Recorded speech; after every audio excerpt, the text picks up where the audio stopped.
نبیوں پہ تہجد کی نماز فرض ہوتی ہے، ہمارے لیے تو نفل ہے، لیکن نبیوں کے لیے فرض ہوتی ہے۔ اللہ کے نبی کے لیے، انبیاء کے لیے تہجد فرض تھی، تو اللہ اپنے حبیب سے فرمایا رات کو مجھ سے بات کیا کر، ان ناشئۃ اللیل ہی اشد وطئا واقوم قیلا۔ رات کی جو بات ہوتی ہے ساری دنیا میں خاموشی ہوتی ہے، اللہ کے لیے تو دن رات برابر ہے، لیکن ہمارے لحاظ سے کہہ رہا ہے کہ فارغ ہو تو بس میرا قرآن پڑھا کر اور مجھ سے بات کیا کر۔ حضرت علی رضی اللہ تعالیٰ عنہ فرمایا کرتے تھے جب میرا جی چاہتا ہے کہ میں اللہ سے بات کروں تو میں نماز پڑھتا ہوں، تو میری اللہ سے باتیں شروع ہو جاتی ہیں، اور جب میرا جی چاہتا ہے اللہ مجھ سے بات کرے تو میں قرآن پڑھتا ہوں، تو اللہ مجھ سے باتیں شروع کر دیتا ہے۔ تو عبادات میں جو دوسری چیز ہے وہ نماز ہے، اور اس کے ساتھ ذکر ہے، تلاوت ہے۔ ہر مسلمان مرد عورت بچہ بچی نمازی ہو، نماز ہماری پہچان ہے، اور ہر امت میں نماز رہی ہے۔ ہاں، پہلی امتوں پر صرف 2 نمازیں تھیں، ایک فجر کی 2 رکعت، ایک عصر کی 2 رکعت، اور اس میں رکوع نہیں تھا۔ اور ہمارے اوپر اللہ نے کرم کیا، ہمیں 5 نمازیں عطا فرمائیں، اور اس میں اللہ تعالیٰ نے رکوع بھی رکھا، اور اللہ تعالیٰ نے اس میں سجدہ بھی رکھا، قیام بھی ہے۔ پہلی امتوں کی نمازوں میں تلاوت نہیں تھی، صرف ذکر تھا، تسبیح تھی، چونکہ اپنی کتاب کے حافظ نہیں ہوتے تھے۔ ہمارے اللہ تعالیٰ نے نماز میں قرآن کا پڑھنا رکھ دیا کہ چل جتنا مرضی پڑھ، جتنی لمبی رکعت کر۔ عبد الرحمن تیمی فرماتے ہیں میں حرم میں بیٹھا تھا، حضرت عثمان تشریف لائے، امیر المومنین تھے ان دنوں میں، تو وضو کا پانی داڑھی سے ٹپک رہا تھا، تو انہیں اپنے جوتے ایک طرف رکھے اور اللہ اکبر کر کے نماز شروع کر دی۔ تو الف لام میم ذالک الکتاب سے شروع ہو گئے، تو مجھے تجسس ہوا کہ دیکھو کہاں رکوع کریں گے، تو سورہ بقرہ گزر گئی، آل عمران گزر گئی، اس نساء گزر گئی، مائدہ گزر گئی،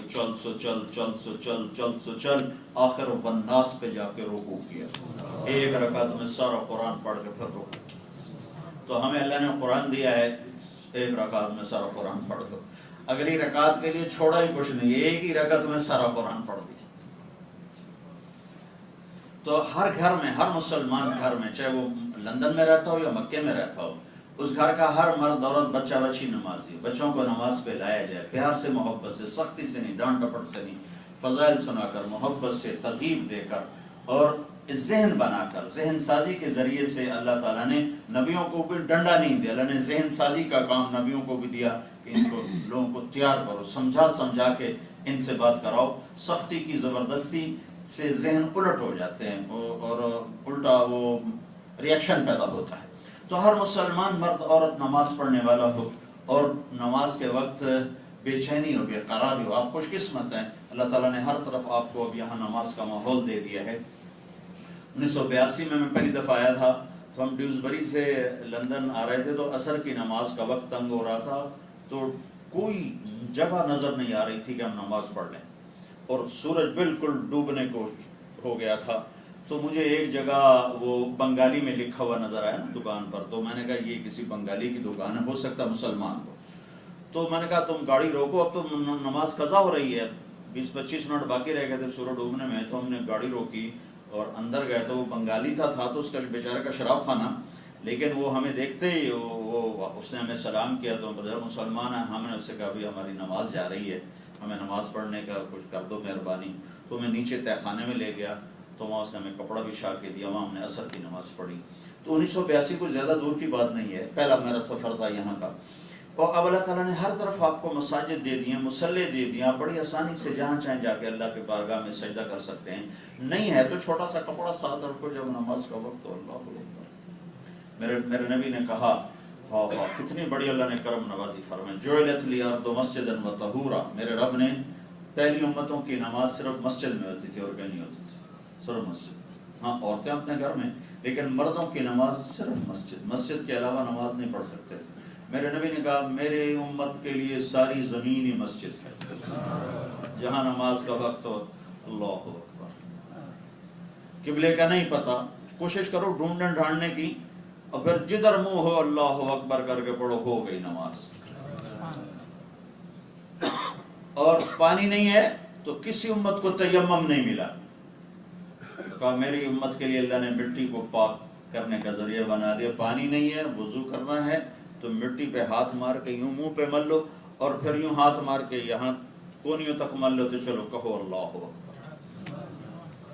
حضرت عمار بن یاسر رضی اللہ تعالیٰ عنہ سفر میں تھے، تو ان کو رات کو نہانے کی ضرورت پڑ گئی، تو تو وہ سوچ میں پڑ گئے کہ وضو کرنے کے لیے تو منہ پہ ایسے کرتے ہیں اور ہاتھ پہ، تو مجھے تو فرض غسل ہے تو یہ تو اتنا کافی نہیں ہوگا، تو کپڑے اتار کے ریت پہ یوں لوٹ پوٹ ہوتے رہے، کبھی ادھر کبھی ادھر، سارے جسم پہ ریت مان لی، اور پھر آ کے سفر سے آئے واپس، یا رسول اللہ مجھے راستے میں یوں غسل کی ضرورت پڑ گئی، تو میں نے سوچا وضو کے لیے تو صرف یہ منہ پر اور کونیوں تک ہوتا ہے، اب یہ فرض غسل ہے تو لہٰذا میں تو کپڑے اتار کے ریت میں خوب لوٹ پوٹ ہوتا رہا۔ تو اب ہنس پڑے، تو آپ نے کہا عمار تجھے اس کے لیے بس یہی دو چیزیں کافی تھی، منہ پہ یوں کر رہا تھا، ہاتھوں پہ یوں کرتا، تو پاک تھا میرے رب۔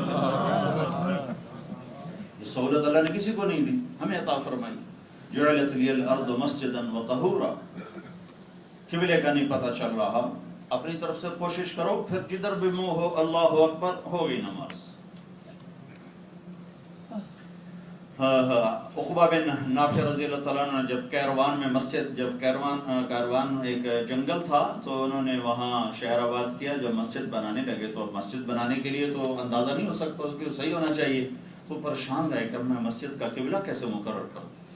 تو رات کو سوئے تو اللہ کے نبی کی خواب میں زیارت ہوئی کہ عقبہ کیا پریشانی، کہ یا رسول اللہ مسجد کی بنیادیں تو کھد گئی ہیں، قبلہ کیسے معلوم کرے؟ تو آپ نے فرمایا ہاں مسجد بنانے کا ارادہ ہے، قبلہ کیسے معلوم کرے؟ تو آپ نے فرمایا آؤ میرے ساتھ۔ آپ کے ہاتھ میں لاٹھی تھی تو آپ نے اس سے یوں کر کے نا چوکور خط بنایا کہ یہ تیری مسجد ہے اور یہ تیرا قبلہ ہے۔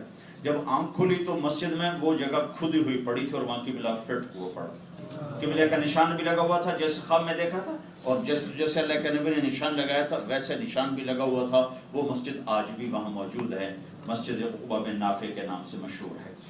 تو ہمارے لیے تو اللہ نے اتنی آسانی فرما دی، تیمم کر لو، قبلے کا رخ معلوم نہیں، جدھر منہ ہے ادھر اللہ اکبر کر کے نماز پڑھ لو۔ ہمارے لیے اللہ تعالیٰ ہم سفر میں تو 2 رکعت پڑھ لو، 4 کی بجائے 2 پڑھ لو، سنتیں چھوڑ دو، صرف دو پڑھو۔ سفر میں سنتیں نہ پڑھنا سنت، کتنی آسانی اللہ کے نبی نے۔